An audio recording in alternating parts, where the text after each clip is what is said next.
भारताच्या सर्वात मोठ्या अणुऊर्जा प्रकल्पाची गोपनीय गुपितं ही डार्क वेबवरती उघडी पडली आहेत.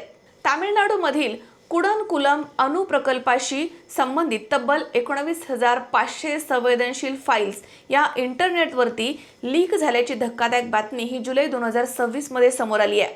पण यामधील सर्वात मोठा ट्विस्ट असा आहे की हा डेटा सरकारी यंत्रणेच्या सिस्टीममधनं नाही, तर कर्जबाजारी असणाऱ्या अनिल अंबानी यांच्या रिलायन्स इन्फ्रास्ट्रक्चर कंपनीच्या डेटा सर्व्हरवरनं हॅक झालाय. आता काय यामुळे पाकिस्तान किंवा चीन सारख्या शत्रू देशांपर्यंत भारताचा न्यूक्लिअर डेटा पोहोचलाय का? देशाची सुरक्षा खरंच धोक्यात आहे का? पाहूयात. नमस्कार, मी दुर्गा.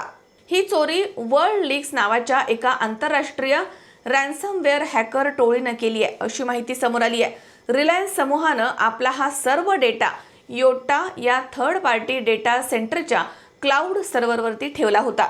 हॅकर्सनी काय केलं? 29 मे 2026 रोजी या सर्व्हरमध्ये घुसखोरी केली, जी रिलायन्सनं जुलैमध्ये मान्य केली आहे. हॅकर्सनी रिलायन्सकडे डेटाच्या बदल्यामध्ये खंडणी देखील मागितली होती, पण रिलायन्सनं पैसे देण्यास नकार दिला. त्यानंतर हॅकर्सनी एकूण 8.5 लाखांहून अधिक फाईल्स डार्क वेबवरती विकायला काढल्या, ज्यामध्ये 14.3 जीबीचा डेटा फक्त कुडनकुलम प्रकल्पाचा आहे.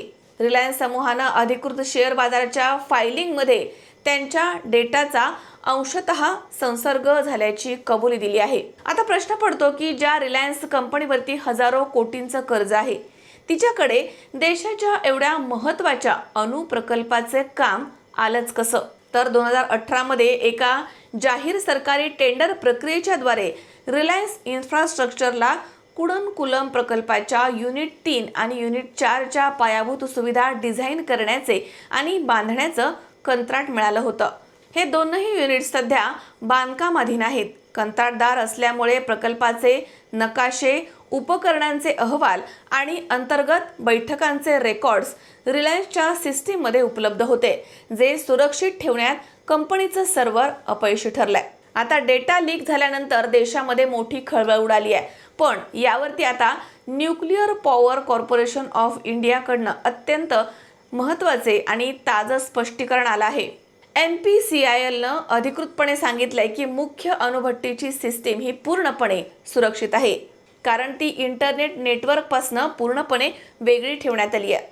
लीक झालेल्या फाईल्स या केवळ बॅलन्स ऑफ प्लांट म्हणजेच सामान्य पायाभूत सुविधा, कूलिंग पाईपलाईन, व्हेंटिलेशन सिस्टीम आणि विमा पॉलिसीशी संबंधित आहेत. मात्र न्यूक्लिअर थ्रेट इनिशिएटिव्हच्या तज्ज्ञांनुसार जरी मुख्य अणुभट्टी सुरक्षित असली तरी देखील कूलिंग सिस्टीम आणि पाईपलाईन्सचे नकाशे हे शत्रूच्या हाती लागणं हा भविष्यामधील सायबर हल्ल्यांसाठी एक मोठा इशारा ठरू शकतो. भारताची मुख्य सायबर सुरक्षा यंत्रणा CERT-3 सध्या या प्रकरणाचा सखोल तपास करत आहे.